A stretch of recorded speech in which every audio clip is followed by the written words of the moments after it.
So that proves that you had different Israelites that had different beliefs.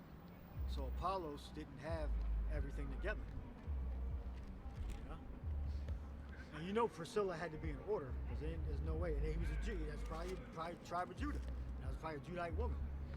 You know? She had to be in complete order to go on the road with him and not want to, stay in one place. Put your anchor down. Build a farm, build a vineyard. Get comfortable. She one of the other elect. That's what it seems like, because she was traveling with him. Women want to be comfortable. So the scripture tell you about the elect lady. So Priscilla more than likely, Aquila and Priscilla was more likely one of the elect. More? Yeah, that was it. Schoolmaster. Or I can finish the chapter. Gone. It says Acts chapter 18 and 27, and when he was disposed to pass into Achaia, the brethren wrote, exhorting the disciples to receive him, who when he was come helped them much which had believed through grace. Through grace. Which is a free gift that the believers receive. All right. Go ahead. Verse 28. Which is used to increase your knowledge in how to serve the Lord. Right? How to conduct yourself in the faith. Go ahead. Acts 18 and 28, it says, for he mightily convinced the Jews, and that publicly, showing by the scriptures that Yahushua was a Mashiach. Yeah. By what? By the laws and the prophets. That's what he used. That's what they used. They pulled the scrolls out, the law and the prophets. And the theme is what? Israel, okay? That was a theme throughout the laws and the prophets. So when he was reading the laws and the prophets about how Israel was going to be recovered, behold, the king shall reign in righteousness and the princes shall rule in judgment. You had Apollos out there saying that. Aquila out there saying that. Timothy, uncircumcised Israelites out there preaching that about Israel. They were, because they were Israelites. How are they going to be preaching about people that got nothing to do with them? The uncircumcised Israelites. Timothy, Trophimus, all right? Apollos. Well, he was a Jew. Says he's a Jew. I think Timothy was. Get Acts 16:1. I believe that's where Timothy comes in. God, so this Acts 16 and 1. It says, then came he to Derbe and Lystra. Lystra. And behold, a certain disciple was there named Timotheus. Oh, disciple. Okay. So he was an uncircumcised Israelite. Yeah, okay. Because if he was a Jew, he would already been circumcised. But no, that's not necessarily true. But more than likely, he would be circumcised. Right, so he's an uncircumcised Israelite. Probably tribe of Judah, Benjamin, Levi. In that land, Lystra, Derbe. Kind of says, and behold, a certain disciple was there named Timotheus, the son of a certain woman, which was a Jewess, and believed, but his father was a Greek. Yeah, he was an uncircumcised Israelite that embraced the customs of the Greeks. Go ahead. Kind of says Acts chapter 16 and 2, which was well reported of by the brethren that were at Lystra and Iconium. Yeah, well reported for what? For believing in the Lord. Go ahead. It says verse 3, not for being a heathen. What? It says, him will Paul have to go forth with him, and took and circumcised him because of the Jews which were in those quarters. Right, because he was an uncircumcised Israelite. You circumcise Israelites. You don't circumcise fucking heathens. It's not in their culture. It's not in their customs. So we look up circumcised. Yeah, because you had the circumcision that weren't believers, saying, well, look, you got to be circumcised to be saved. Okay? Okay, look, we know he's an Israelite, but look, he ain't even fucking circumcised. You got to circumcise these guys. You know? So he took and got him circumcised. Right? Because he was an Israelite. What? Circumcision? Yeah, so the Greek word is peritimo, or peritemno, which means to cut around, cut off one's prepuce, use of that well-known rite by which not only the male children of the Israelites on the 8th day after birth, but subsequently also proselytes of righteousness were consecrated to Yahweh. Well, he's considered a proselyte then. Yeah, okay. All right. Yeah, again, so wait a minute. I thought circumcision don't mean nothing. So the proselytes were getting circumcised. So read that again. That's a heavy spirit right there. Gone. It That said, proves that circumcision was being done for the Israelites that believed in the Lord, that were uncircumcised, because that's an Israelite custom. All right, go ahead. gone. It says, cut off one's prepuce, use of that well-known rite by which not only the male children of the Israelites on the 8th day after birth, but subsequently also proselytes of righteousness were consecrated to Yahweh and introduced. Also proves that they were keeping the law. Go ahead. And What's the law? introduced. Go ahead. Gone. It says, were consecrated to Yahweh and introduced into the number of his people. It also says, to give oneself circumcised, present oneself to be circumcised, receive circumcision. Since by the rite of circumcision, a man was separated from the unclean world and dedicated to the Most High. There you go, circumcised. Right. So that was a physical circumcision, and you also have a spiritual circumcision also. Right. But you're circumcised spiritually before you get circumcised physically. So the proselytes were getting circumcised. All right. Being uncircumcised Israelites. So read that account about the schoolmaster. Galatians 3 and 24. It say, wherefore the law was our schoolmaster to bring us unto Hamashiach, that we might be justified by faith. Right. Look up schoolmaster. So that word for schoolmaster in the Greek is paidagogos, and it says a tutor, a guardian, a guide of boys. Among the Greeks and the Romans, the name was applied to trustworthy slaves who were charged with the duty of supervising the life and morals of boys belonging to the better class. Yeah, the better class. So supervision to keep you within the confines. What one of them confines was? Getting circumcised. It said proselytes were circumcised. It tells you, read the English. Read the verse again.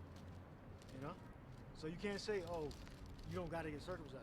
Well, the Israelites that were coming in that were adopted the Greco-Roman customs were getting circumcised, and there's the evidence for it. All right? It wasn't just you came and you just believed and that was it. You had to keep the laws. No, they kept the laws. Some of them kept the laws, and then as they evolved, they kept more of the law. So that was a practice amongst the uncircumcised Israelites, or uncircumcision. All right. Amongst the people that were scattered throughout Asia Minor, they were getting circumcised. So read the verse again. Gone. So it says, Acts chapter 16 and 3, him will Paul have to go forth with him, and took and circumcised him because of the Jews which were in those quarters, for they knew all that his father was a Greek. Yeah, so they knew that his father didn't circumcise him. That's what it means. You know, his father didn't circumcise him. Huh? It doesn't mean he was actually of seed of Japhet or Esau. That means he was a seed of Israel, Judah, Benjamin, and Levi, and he was uncircumcised because of the Hellenistic, the Ptolemies and the Seleucids. They Hellenized him. They didn't circumcise their children. All right? So Paul took Timotheus to be circumcised, because he was a proselyte, Israelite, uncircumcised Israelite that believed. All right, so they had to put the anesthesia on the area, numbed him up, and Paul was an expert with the blade, and he circumcised his foreskin of his penis, and that's a contract. Goes back to Genesis 17. So you spiritually circumcised first, and then you get physically circumcised as you get deeper into the faith. If you're a male, so go to Genesis 17 about the law of circumcision, and then you go back and read the definition of circumcision. I believe it says 8 days old to be circumcised. It's Genesis 17th chapter. Yeah. So thou shalt be a God unto me, and you'll be my God. And so read that account. Genesis 17 and 9. And Yahweh said unto Abraham, Thou shalt keep my covenant, therefore thou and thy seed after thee in their generations. This is my covenant which ye shall keep between me and you and thy seed after thee. Every man child among you shall be circumcised. And ye shall circumcise the flesh of your foreskin, and it shall be a token of the covenant betwixt me and you. Timothy went through that ritual. Go ahead. And he that is 8 days old shall be circumcised among you, every man child in your generations, he that is born in the house or brought with money of any stranger which is not of thy seed. Go ahead. And he that is born in thy house, So even the servants got to be circumcised. Go ahead. Go ahead. he that is born in thy house, and he that is brought with thy money must needs be circumcised. Go ahead. And my covenant shall be in your flesh for an everlasting covenant. Go ahead. And the uncircumcised man-child whose flesh of his foreskin is not circumcised, that soul shall be cut off from his people. He had broken my covenant. And Yahweh said unto Abraham, as for Sarah thy wife, thou shalt not call her name Sarah, but Sarah shall her name be. Read up where you started at, but read a little farther up. It says that you should that I should be a God unto you. I'll be your God. It says it a few verses up. It says, If I'm not mistaken. yeah, it says, at verse 5, it say, neither shall thy name any more be called Abram, but thy name shall be Abraham, for a father of many nations have I made thee. Yeah. Abram means exalted father, and Abraham means a father of many. Go ahead. It say, and I will make thee exceeding fruitful, and I will make nations of thee, and kings shall come out of thee. Yep. And I will establish my covenant between me and thee and thy seed after thee and their generations for an everlasting covenant, to be a God unto thee and to thy seed after thee. Yeah. So that's the covenant that we entered into through Abraham. All right.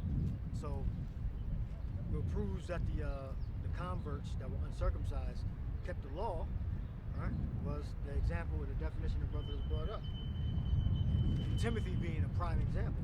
I believe that's the first and only account that was displayed of an uncircumcised Israelite being circumcised. They think, oh, he's some kind of Greek or something. But he was circumcised because they were keeping the law. They didn't reject the laws. They were keeping the law. Now Acts 15 does talk about that they got to stay from blood and from things strangled, etc. But that's just for like that's the very basic things that you can keep. Right? But when you got deeper into the faith, you kept more of the laws. Right? Circumcision is one of them. Right? And what proves it is Timothy. Right? And that there was a practice of the converts to get circumcised. All right? That was a practice of the converts. All right? So the world believes that, oh, the converts weren't Israelites, they weren't Jews. We believe they were Jews. Either way, they were getting circumcised. They were keeping them. That proves they were keeping the laws. Aren't there a lot easier laws to keep than to cut skin off your penis? So if they were keeping that law, they definitely were keeping other laws. They were going to the high holy days. They were observing the Sabbath. All right? They were keeping the dietary laws. If they would go so far as to cut skin off their penis, I'm sure, I'm extrapolating, that they were keeping other laws also. All right? So read the account and then read the definition again. Con, so this Acts chapter 16 and 3, him will Paul have to go forth with him, and took and circumcised him because of the Jews which were in those quarters, for they knew all that his father was the Greek. Yeah, so he was uncircumcised. Right? Getting that Greek word for circumcised is peritemno, which means peritemno, which means cut off one's prepuce, use of that well-known rite by which not only the male children of the Israelites on the 8th day after birth, but subsequently also proselytes of righteousness, were consecrated to Yahweh and introduced into the number of his people. It also says, since by the rite of circumcision a man was separated from the unclean world and dedicated to the Most High, the word is transferred to denote the extinguishing of lust and the removal of sins. Go back to read the proselytes again. Gone. It says, cut off one's prepuce, use of that well-known rite by which not only the male children of the Israelites on the 8th day after birth, but subsequently also the proselytes of righteousness.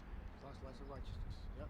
Those are the Jews that were uncircumcised, that became uncircumcised through the Macedonian Greeks. Right? Yeah. Because they weren't Greek. They were fucking Macedonian. Right? You got something else? Yeah, and getting that word for proselyte, meaning a person who has converted from one opinion, religion, or party to another. It also says a Gentile who has converted to, well, it says right here, Judaism. Right. Which is keeping the faith and the laws of the Israelites. You can say that. All right. You get Acts 28 and 23. And again, where search the give me any scribe which is instructing the kingdom of heaven, bringing forth out of his treasures things new and old. Is that 13? Acts 28 and 23. It say, and when they had appointed him a day, there came many to him into his lodging, to whom he expounded and testified the kingdom of Yahweh, persuading them concerning Yahweh Shai, both out of the law of Moses and out of the prophets from morning till evening. And contrary to popular belief, that's what the Israelites and the proselytes that got circumcised, that's where they were going around preaching with the scrolls and the laws and the prophets. And every time you read the laws and the prophets, you always read about the Israelites because they were reading about themselves. The reason why they were in that condition is because they went off from serving the Lord. So they were reading out the laws and the prophets. The laws and the prophets have everything to do with the Israelites. 100%. Right? Persuading them out of the law. To read it again. Verse Acts 28 and 23.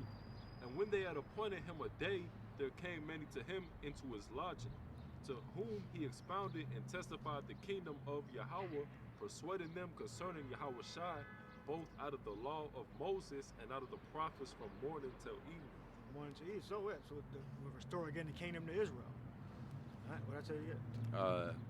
Matthew chapter 13 and 52. Yeah, it was 13. Yep, great. Gone. It says, then said he unto them, therefore every scribe which is instructed unto the kingdom of heaven is like unto a man that is an householder, which bringeth forth out of his treasure things new and old. Yeah, which is what just read, the laws and the prophets. I think they were written aforetime, were written for our learning. You get in the first scriptures where it says, any scribe which is instructing the kingdom of heaven. Look up scribe. Gone. Scribe. What does a scribe do? I've never looked up in a while. But from what I remember, a scribe is someone that searches the scriptures to find out about prophecies. And they record and they write. Same thing. Scribe. So the count. They count. Gone. It says the Greek word for scribe is grammaiose, which means in the Bible, a man learned in the Mosaic law and in the sacred writings, an interpreter, teacher. Scribes examine the more difficult and subtle questions of the law, added to the Mosaic law, decisions of various kinds, thought to elucidate. Yes, that's what a scribe did. And search the scriptures. Any scribe was instructed into the kingdom of heaven. Going forth out of his treasures things new and old. So a scribe had to search the scrolls. And that's what they went around with. And every time you search the scrolls, it's always Israel this, Israel that. I'm going to do this good for you. I'm going to destroy the nations. So what the hell you thought the uncircumcised Israelites talking about? You're going to destroy the fucking nations. You're going to save Israel. What they were reading Isaiah 14. Get up, read Isaiah 14. You got the uncircumcised Israelites going out onto the streets reading Isaiah 14th chapter. Why the hell are they talking about themselves? They ain't talking about themselves. Those are Israelites. Eventually many of them got circumcised. Right? That was a common practice. According to the history, that was a common practice of the proselytes to get circumcised. Okay, according to what we just read. Right? Timothy is a chief example. Acts 14:1. Not Acts 14. Isaiah 14. Isaiah 14:1. Isaiah 14:1, it say, "For the Lord will have mercy on Jacob, and will yet choose Israel, and set them in their own land, and the strangers shall be joined with them, and they shall cleave to the house of Jacob." Yeah, so he was saying, okay, well, so if I'm an uncircumcised Israelite, it tells you that I'm going to join to the house of Israel, to the circumcision. All right? There we go, I was going out there reading that. All right? So they had to explain that the uncircumcised Israelites had a right to come back in. Did you get the other precept I had? One law to them that is homeborn? Yeah, read that. So when the Israelites went out and preached, the circumcision couldn't, talk shit about the uncircumcised Israelite because it's in the law. So how you going to reject the law? And the law tells you that's why Paul circumcised Timothy, and that's what gives the Israelites that were uncircumcised the right to return back to the faith, to their heritage. It's because of the law. So how the law is done away with. It's fucking insane. Go ahead, read. Exodus 12:48. It say, "And when a stranger shall sojourn with thee, and will keep the Passover to the Lord, let all his males be circumcised, and then let him come near and keep it. Right. And he shall be as one that is born in the land, for no uncircumcised person shall eat thereof." Right. So that proves that the Israelites had the ability to be uncircumcised. Because not all Israelites circumcise their children. Especially if they left the land, they may have decided to lose their religion, so to speak. They moved to Greece, opened up a business in Greece, and down the line, generation after generation, the grandson didn't circumcise his son. But the father did when he first got there. He circumcised him, but he didn't circumcise his son because he started adopting other customs. All right. So when they came back to the land, they had to make sure that they were right. They had to be circumcised. All right. So you can't partake in the Passover unless you're circumcised, technically. All right. Is that it there? Did I tell you to get something? It was another good definition too for scribe. More of this? Yeah. Go ahead. Yeah. Verse 49, it say, "One law shall be to him that is homeborn, and unto the stranger that sojourneth among you." Right, one law. That's what I really said, right? Yeah, one law. So you can't say because he's uncircumcised, he's not allowed to come back. You're supposed to bring him in. He builds up a strength in faith, his spiritual bank account, spiritual knowledge, and then he'll get circumcised. All right, because it's one law. All right, so the Israelites that are uncircumcised have the right to come back in. All right, through faith first. All right, and then eventually they'll get circumcised, especially if they're a prophet. But the masses, it's a little more liberal, But with the elect prophets, we held to a higher standard. All right, that was it, right? Yep. Yeah.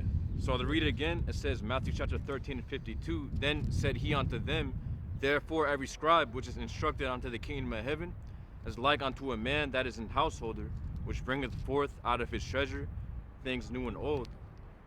And getting that definition in the Greek, it says, getting to the point, it says a religious teacher so instructed that from his learning and ability to teach, advantage may redound to the kingdom of heaven.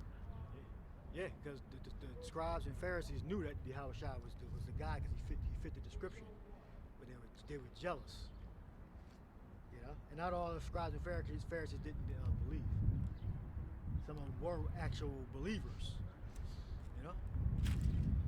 So when he's speaking to the masses, speaking to the scribes, like, look, you can search the scriptures and tell that I'm the guy.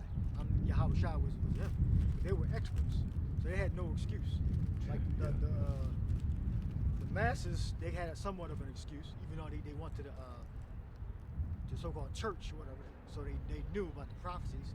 But the scribes, they were experts, so they knew exactly what the signs going to be, And the scriptures say that the Lord God is a God that hideth himself. The prophecy is that he was born in Bethlehem. All right, and that's why Nathaniel says, "Shall anything good come out of Nazareth?" Because because he wasn't born in Nazareth. So he was even under that assumption, like, whoa, what the hell? He's from Nazareth. No, he was actually from Bethlehem. Give me that account where Nathaniel said that. So anything good come out of Nazareth? He wasn't born in Nazareth. He was born in Bethlehem. Let's see if we can find the account where he's born, Yahushua's birth. Where it says Bethlehem too. So anything good come out of Nazareth? Can you read that account? This is the book of John. Bethlehem, 1, Judah. Yes, it was gonna say it right. and 45. It say, Philip findeth Nathanael, and saith unto him, We have found him, of whom Moses in the law and the prophets did write, Yahushua of Nazareth, the son of Joseph. Right. And Nathanael said unto him, Can there any good thing come out of Nazareth? Philip saith unto him, Come and see. Yeah, so it's already assumed, like, whoa, ain't this dude from Nazareth, or at least he was raised in Nazareth, but they didn't know that he was born. He wasn't born in Nazareth. He was born in Bethlehem. You know, and you say that, like, I mean, and the elders went into it a couple years ago that Nazareth was like a hood, like a fucked up city, like a North Philly or like a Camden. Ghetto. So, like a Camden, yeah. So you looked at it like, he's from there? Like, how the fuck is this? This can't be the guy. He's from Nazareth. He said, come and see. He said, all right, let me try it out. They believe, but it was like, he's from Nazareth. No, he was not from Nazareth. He was from Bethlehem. Just because he was raised there. Like, I'm not where I was raised, where I was born. I don't live where I was born or raised. I moved. So I don't mean I'm from where I'm currently located. So, are you done with that, right? Yep. All right, you got the account? Yeah. Bethlehem? Go on. It says, Matthew chapter 2 and 1. Now when Yahushua was born in Bethlehem, of Judea in the days of Herod the king, behold, there came wise men from the east to Jerusalem. Keep reading? Or, yeah, that's... No, read again. Read again. Gone. It says, Matthew chapter 2 and 1. Now when Yahushua was born in Bethlehem. The house of bread, Bayath Lacham. Looked it up in Hebrew, but read up here. Yup, it's Bayath Lacham, meaning, yeah, house of bread. Yahushua, we eat the body of the Lord and the blood. So that's what consuming the whole roll, the whole bread and wine, which is Yahushua's body. When we had the Passover, unleavened bread represents the Lord's body. So we're eating the whole roll. So read that verse again. House of bread. So it says Matthew chapter 2 and 1. Now when Yahushua was born in Bethlehem of Judea in the days of Herod the king, behold, there came wise men from the east to Jerusalem. Right. So Yahushua was born in Bethlehem. Bayath Lacham. Yeah. Right, which means house of bread. Right? Yeah. By the way, it says a city in Judah, birthplace of David. Yeah. Yep. Yeah, there you go. Yeah. Okay. So we'll close that up right there. One to many topics. Hope the lesson was edifying. Hope shalom to the next lesson. Shalom. Shalom.